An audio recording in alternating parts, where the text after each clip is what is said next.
pera po ninyo ang pinaglalaruan. Hinayjack po nila yung tamang proseso. Sinisisi ni Stella Kimbo, ilabas ninyo yung enrolled bill. Pag yung enrolled bill may laman, kailangan may managot.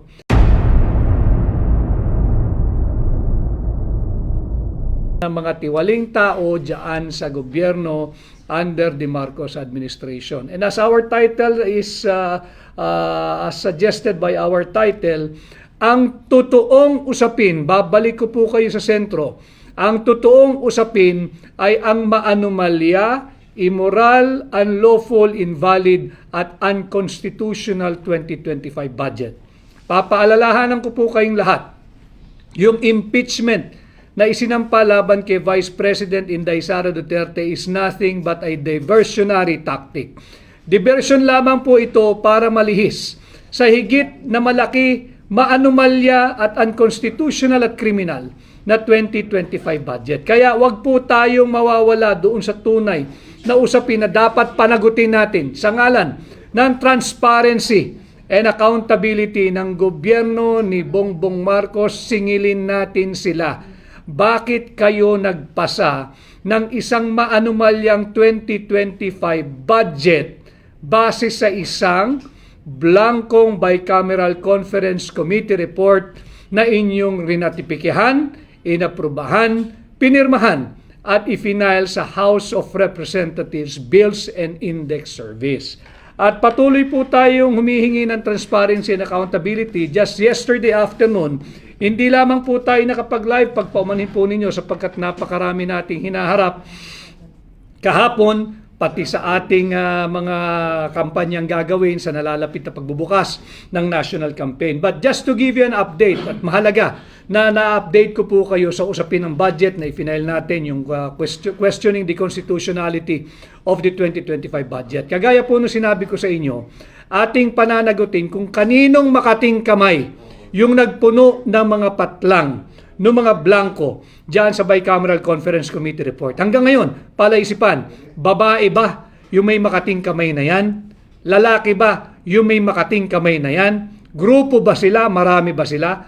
Malaman natin na bukod ba dito sa Bicameral Conference Committee na tinatawag na third house or third chamber, meron pa bang fourth house or fourth chamber na higit makapangyarihan sa mababang kapulungan at sa Senado? Sapagkat hinayjack po nila yung proseso, yung tamang proseso ng pagpasa ng budget. Kaya po kahapon ay naisumite na po yung ating sulat diyan sa Secretary General ng House of Representatives. Ito po yung kopya.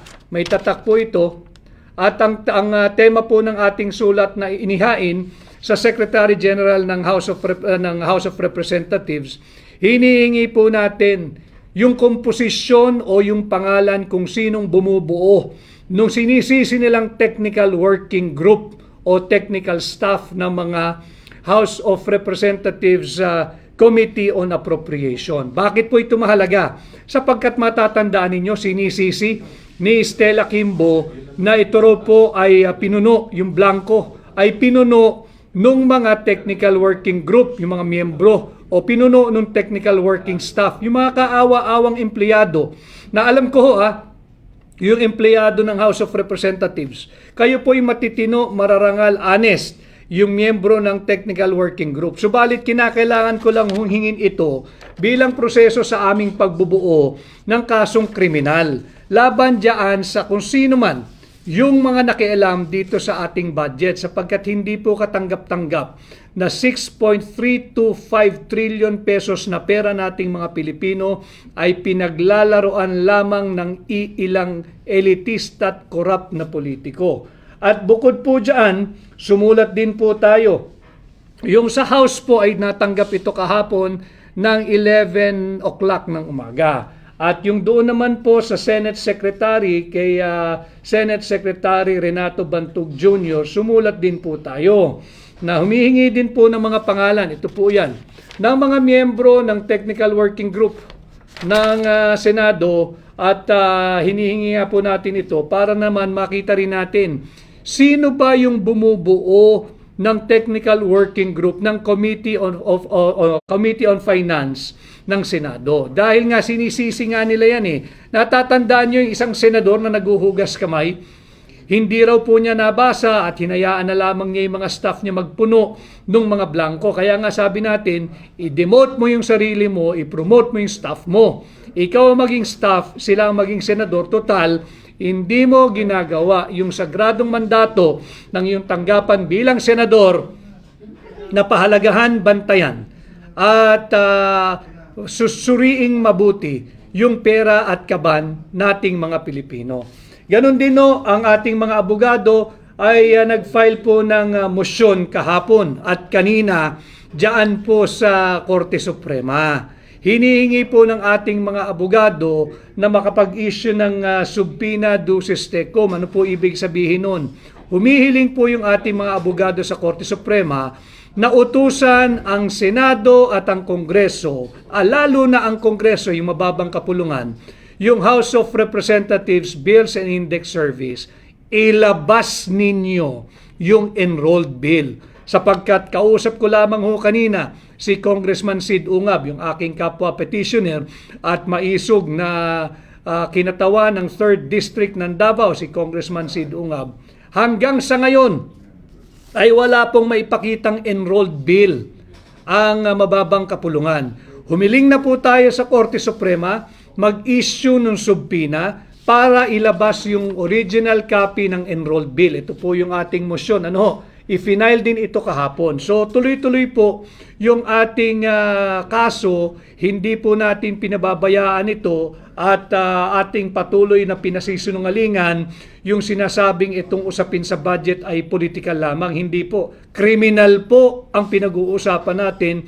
Hinahanap natin kung sino yung maaari na nating kasuhan ng criminal case sapagkat isa pong falsification of legislative document, isa pong usurpation of legislative authority. Ilan lamang po ito bukod pa sa violation of RA 319, yung tinatawag po nating anti-graft law, ang ginawa nila dito sa hindi makatarungan at unconstitutional na pagpasa ng ating 2025 budget. Binabalik ko po ang usapin sa budget sapagkat ito po ang tunay na issue, hindi po yung impeachment. We're going to tackle as well the impeachment. At kanina nga nagpahayag na si Vice President Inday Sara Duterte, God save the Philippines. Tama po yun, God save the Philippines, at kayo po ay katulong natin sa paglalaban dito sa maanumalyang ginagawa nila sa Pilipinas. Ninanakaw po ang pera nating mga Pilipino. Hindi po natitigil dyan. Bukod sa pera at kaban ng yaman nating mga Pilipino, pati ang posisyon ng pangalawang Pangulo ay nanakawin din nila. Nagyayabang ang mababang kapulungan, halos magti-300 na raw po na kongresista ang pumirma dito sa impeachment laban kay Vice President Inday Sara Duterte. At alam po ninyo, yung 300 na yan, wala po yan. Sapagkat ninanakaw nila ang sagradong mandato ng 32 milyon, ulitin ko 32 milyong Pilipino na tumangkilik at nagtiwala kay Inday Sara Duterte para maging pangalawang Pangulo nating lahat. Ninanakaw po ito ng iilang elitistang mambabatas. 300, lagay mo ng 300 silang pumirma riyan, o less than 300. 300 na elitistang mambabatas ang ninanakaw ang posisyon ng pangalawang Pangulo sa 32 milyong Pilipino na malaya democratically, lawfully, legally, and constitutionally elected Inday Sara to be our Vice President. So ito po ang ating bantayan. At uulitin ko, babalik ko po kayo sa sentro, ang ginawa nilang impeachment case laban kay Inday Sara ay isang malaking distraction. Linalansi po tayo, linalayo sa higit na malaking usapin, yung unconstitutional 2025 budget. Sabi po ni Vice President Inday Sara Duterte, sa huli, ang tagumpay ay ang sambayanang Pilipino. And I agree with her. at yung kanyang sinasabing panawagan, God Save the Philippines, lahat po tayo kumilos. Lahat tayo kumilos. Nakakatawa, meron pong basihan doon yung insurrection sa impeachment sa kanya. Meron pang sedition dahil daw siya ay nagsalita sa isang rally na nagpapahayag ng kanyang saloobin laban sa napakaraming katiwalian na ginagawa ng Marcos administration.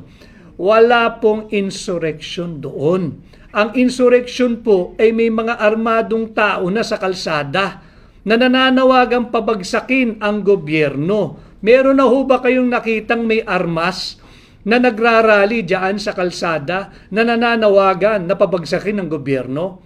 Wala rin pong sedition doon sapagkat meron na bang isang malaking kaguluhang naganap at ang sinisigaw ay patalsikin si Bongbong Marcos. Ito po yung mga elemento ng kasong insurrection at sedition. Makikita natin na talagang hindi pinag-aralan, hindi naman natin sila talaga asahan dyan. Talagang winawalang hiya po nila, linalapastangan at sinasalaula ang rule of law. They do not uphold, they do not respect, and they do not defend our Constitution. Yan naman ang advokasya sinusulong at hinihingi ng hakbang ng maisog. We have always been calling for the upholding, the respect, and the defense of our Constitution. Yan ang ating hinihingi. Kaya Van Laces Laquinta, tama ka Van, 32 million Filipinos na pumili at bumoto kay Vice President Inday Sara Duterte laban sa 215, tawagin na natin sila mga AKAP boys. 250 na AKAP boys or Ayuda boys. Hindi po sila pumirma sa ngalan ng prinsipyo. Sila po ay pumirma sa ngalan ng AKAP at AIX. Si Zermizak Nicosia. Pumirma lang ang mga buhaya dahil sa pera. Kay Miriam ay heroes o hirose. Nililihis tayo, Miriam, kaya wag tayong pumayag. Binabalik kong usapin, sinisentro ko uli dito sa na maanumalyang 2025 budget. Kaya payakap nga, Senator Vic, ipagpatuloy po ang kabutihan mo para sa bayan natin, para mawala ang mga buhaya at mag-iingat po kayo. Tama po yun. Marami pong nagpapaalala sa akin na dagdag ingat at baka meron tayong mga banta sa buhay. Alam po ninyo, ang proteksyon ko ay kayo. At pinasisimple ko at I'm trying to simplify itong mga importante at tila malalalim na usapan para lahat po tayo ay bahagi at maging bahagi, marinig po tinig ninyo dahil ito po'y usapin hindi lamang ng mga nasa gobyerno, hindi lamang ng mga nasa politika. Usapin po ito ng bawat Pilipino sapagkat pera ninyo ang pinaglalaroan ng mga tiwaling mambabatas. So ito nga po, itong transmitted na yung articles of impeachment laban kay Vice President Inday Sara Duterte. Bagamat ito po ay isang diversyon, nais ko lang pong ibahagi sa inyo yung aking personal na opinion bilang Pilipino, bilang abogado, bilang maisog. Alam mo ninyo, ang trinansmit nila ay yung 4th impeachment complaint. Yung pang-apat, hindi ba't naririnig ninyo lagi na pagka ang impeachment ay within a period of 1 year, isa lamang ang maaaring proseso? May period po iyan eh. Ano na po nangyari doon sa unang 3 impeachment complaint? Bakit inuna yung 4th impeachment complaint? Sasabihin nila kasi nakakuha na ng higit sa 1/3. Wala po tayong debate ron. Pero titingnan po ninyo yung date. Tingnan nyo yung date kung kailan final. Tingnan ninyo yung oras kung kailan final. Certainly, absolutely, I'm sure, nauna po yung complaint 1, 2, 3 bago yung 4. Bakit naunang itrinansmit yung pang-apat? Yan po ay paglabag doon sa constitutional process. Kinakailangan, unahin mo yung number 1, yung number 2, yung number 3. Hindi pa po nila nadirinig yun. Hindi pa nila nadedesisyonan pagdating sa form and substance. Kaya po ako, sa aking pananaw, ay hindi po ako naniniwala na tamang proseso yung 4th complaint ang kanilang na-transmit agad-agad sapagkat meron pong naunang 3 complaint.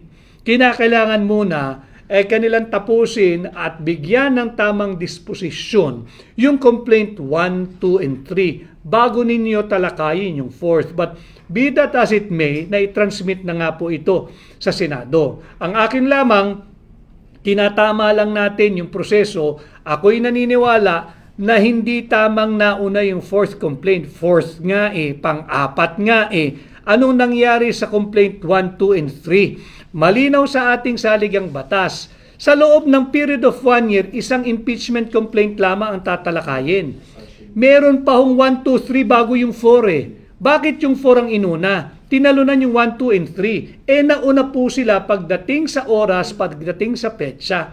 Dapat inuna ho muna yung 1, 2, and 3. Again, babalik tayo. Ito po'y malaking diversyon para mawala ang init, para mawala ang usapin dito sa maanumalyang 2025 budget. Kaya binabalik ko po ang usapin dyan.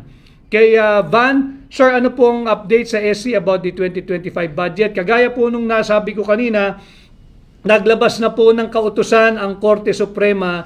Inaatasan ang Senado, ang mababang kapulungan at ang tanggapan ng Pangulong sumagot doon sa ating demanda laban sa constitutionality o kini-question ang constitutionality ng 2025 budget. Ito po'y linabas nila, I think, nung Wednesday. Naglabas po ng kautusan ng Korte Suprema, binibigyan ng non-extendable 10-day period ang Senado, ang House of Representatives at ang tanggapan ng Pangulo na sumagot doon sa ating demanda laban sa 2025 budget. At ganun nga din yung nasabi ko kanina, sumulat na po tayo sa Senate Secretary at dyan po sa Secretary General ng House of Representatives. Hinihingi po natin yung mga pangalan ng mga empleyado ng Senado at ng House of Representatives na bumubuo doon sa tinatawag na Technical Working Group o yung Technical Working Staff. Para nang sa ganon, mabuo po natin yung ating pagbibuild up ng kaso at masampahan na po natin yung mga pumirma ng Blankong Bicameral Conference Committee report at kung kaninong makating kamay yung nagsulat ng mga halaga doon sa patlang o blanco na iniwanan po ng mga miyembro ng Bicameral Conference Committee. Pananagutin po natin yan. At sumulat na rin po tayo dito sa Korte Suprema, nag-file po ng motion ang ating mga abogado na humingi ng makapag-issue ng subpoena duces tecum. Ano po yun? Hinihiling po namin sa Korte Suprema na utusan ang House of Representatives, Bills and Index Service, ilabas ninyo yung enrolled bill kung meron. Pero base sa aking pakikipag-ugnayan kay Congressman Sid Ungab, si Congressman Sid Ungab, ulitin ko 2 beses itong naging chairman ng Committee on Appropriation, isang beses naging vice chairman ng Committee on Appropriation at naging chairman din po ito ng Committee on Ways and Means ng House of Representatives. Marunong po ito heavyweight ito pagdating sa pagpasa ng budget. Alam niya ang tamang proseso at nagkausap po kami kanina, wala hong maipakita, walang mailabas na enrolled bill ang House of Representatives Bills and Index Service. Mahalaga yon sapagkat yung pinakita po namin sa inyo mga blankong Bicameral Conference Committee report na ratified, signed, approved, and filed doon sa House of Representatives Bills and Index Service, kinakailangan pareho sila nung enrolled bill. Pag yung enrolled bill may laman, kinakailangan may managot sapagkat tapos na po yung proseso Ang gagawin na lamang doon, ipiprint na lang. Kaya hinihingi natin yung kopya ng enrolled bill na hanggang sa ngayon ay hindi nila mailabas. Kaya tumakbo na tayo muli sa Korte Suprema. Nag-request po tayo through isang motion na mag-issue ng subpinahan na yung Bills and Index Service ng mababang kapulungan, ilabas yung enrolled bill na yan. Yan lang naman ho yan Ang usapin dito, simple. Ilabas niyo yung enrolled bill. Ibangga natin doon sa blankong BICAM report. Magkakaalaman ho yan. Ilabas ninyo yung General Appropriations Bill. Kahit yun, ipakita din ninyo, matetrace po natin yan. Tama si Pangulong Duterte. Huwag ninyong paglaruan ang transaksyong gobyerno. Napakaraming papel po niya, napakaraming kopya. Hindi ninyo mapeperpekto ang inyong krimen. Ito na nga, inahabol namin kayo sa ngalan ng transparency and accountability. So yun yung update natin, tuloy-tuloy po tayo, hindi tayo magbibigay ng kahit na anong espasyo sa ngalan ng transparency and accountability.